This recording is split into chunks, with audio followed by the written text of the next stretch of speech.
विकास का वर्णन कीजिए। सिख पंथ के उदय और विकास के क्रम में 10 गुरु हुए।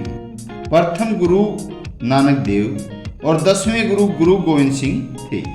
पंजाब में भक्ति आंदोलन के संतों में श्री गुरु नानक देव जी का नाम सर्वोपरि है।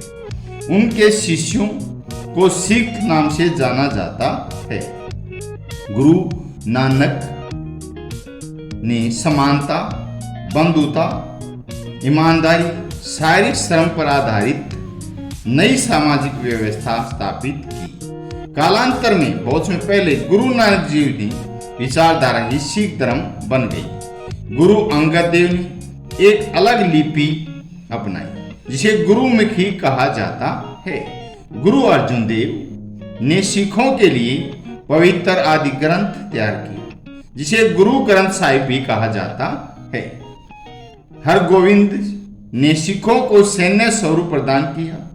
10वें गुरु गोविंद सिंह ने खालसा की स्थापना कर सिख धर्म को एक अलग पहचान दी, खालसा यानी शुद्ध।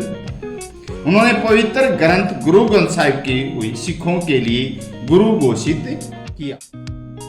गुरु नानक देव जी के जीवन और शिक्षाओं पर चर्चा कीजिए। गुरु नानक देव का जन्म 1469 ईस्वी में पंजाब के तलवंडी नामक स्थान पर हुआ।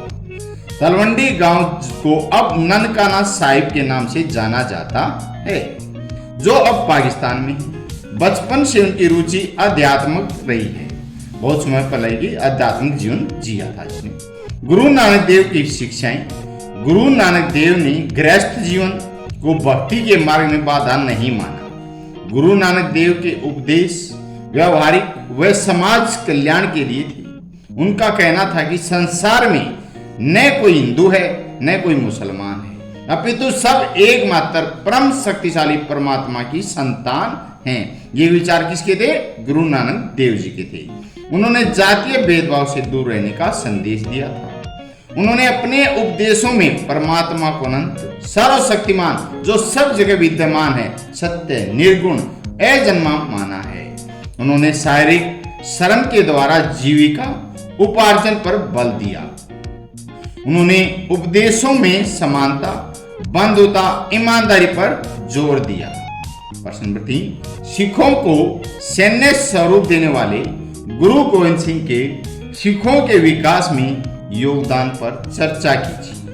गुरु गोविंद सिंह का जन्म 22 दिसंबर 1666 ईस्वी को पटना में हुआ। उन्होंने धर्म की रक्षा के लिए एक सेना का गठन किया तथा लोगों से अपने सभी पुत्रों को धर्म की रक्षा के लिए सिख बनाने के लिए कहा। उन्होंने लोगों से दान के रूप में शस्त्रों और घोड़ों की भेंट देने को कहा। शीघ्र ही उनके पास बड़ी संख्या में सैनिक और शस्त्र इकट्ठे हो गए। उन्होंने सिख धर्म को एक नया स्वरूप दिया और खालसा शुद्ध की स्थापना की थी। खालसा की स्थापना से गुरुजी ने सिखों को सैन्य स्वरूप प्रदान किया ताकि मुगलों का मुकाबला किया जा सके। 1699 ईस्वी में बैसाखी के दिन यानी 13 अप्रैल को बैसाखी का दिन था। गुरु गोविंद सिंह के आह्वान पर 5 लोग धर्म हित में अपने प्राण देने के लिए आगे आए। इन्हें पंच प्यारे कहा जाता है। गुरु सिंह ने खालसा स्थापना कर भविष्य में सिखों के लिए 5 प्रतीक धारण करने का अनिवार्य दिया। ये 5 प्रतीक क्या थे? केस, कृपाण, कंगड़ा, कंगा और कच्छा, यानी ये 5 चीज सिखों के रखने के स्थान माने गए। धर्म में माने गए केस, बाल, कृपाण यानी कोई भी लोहे की सामान, तलवार वगैरह, कड़ा हाथों में पहनते हैं, कंगा जो बालों में लगाते, कच्छा होता है। गुरु गोविंद सिंह ने मुगलों के विरुद्ध लंबा संघर्ष किया तथा अनेक लड़ाइयां लड़ी। उन्होंने मुगल सम्राट औरंगजेब को पत्र लिखकर उसके अत्याचारों के विरुद्ध अपनी लड़ाई को उचित ठहरा था। तलवंडी में गुरु गोविंद सिंह ने आदि ग्रंथ को पुनः लिखा। 10वें पातशाह को ग्रंथ में संकलित किया। तलवंडी को गुरु की काशी कहा जाने लगा। गुरु गोविंद सिंह ने जनता में आत्मविश्वास का भाव पैदा किया, अन्याय व अत्याचार के विरुद्ध संघर्ष करना सिखाया। खालसा, क्वेश्चन नंबर 4, खालसा की स्थापना एवं विस्तार का गुरु गोविंद सिंह के कार्यों पर विस्तृत वर्णन किया। सिख धर्म में गुरु गोविंद सिंह का योगदान अतुलनीय है, जिसका हम अंदाजा नहीं लगा सकते, अतुलनीय है। उन्होंने सिख धर्म को सैन्य स्वरूप प्रदान दिया। खालसा की स्थापना की। खालसा की स्थापना 1699 ईस्वी आनंदपुर साहिब में की गई। खालसा शब्द का अर्थ है पवित्र। सन 1699 ईस्वी में बैसाखी के दिन गुरु गोविंद सिंह के आह्वान पर 5 लोग धर्म हित में अपने प्राण देने के लिए आगे आए। इन्हें पंच प्यारे कहा जाता है।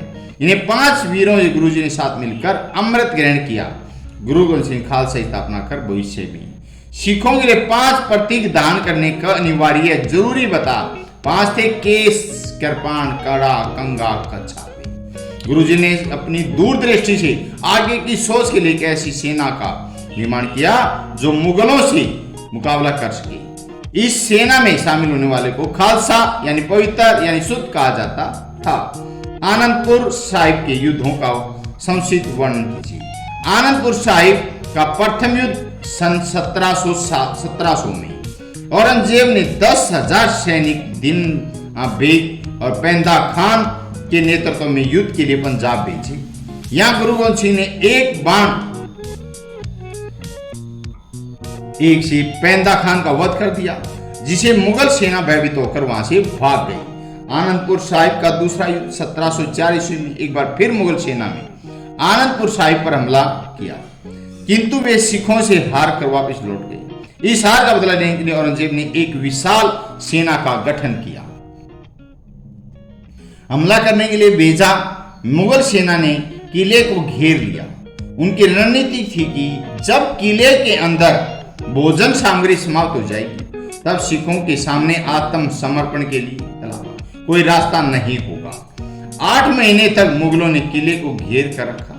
इसके पश्चात उन मुगलों ने सिखों को आश्वासन दिया कि यदि वे किला खाली कर दें तो उन पर हमला नहीं होगा। 21 दिसंबर 1704 ईस्वी को माता गुजरी के कहने पर गुरु गोविंद सिंह ने आनंदपुर साहिब छोड़ने का निश्चय किया। धन्यवाद।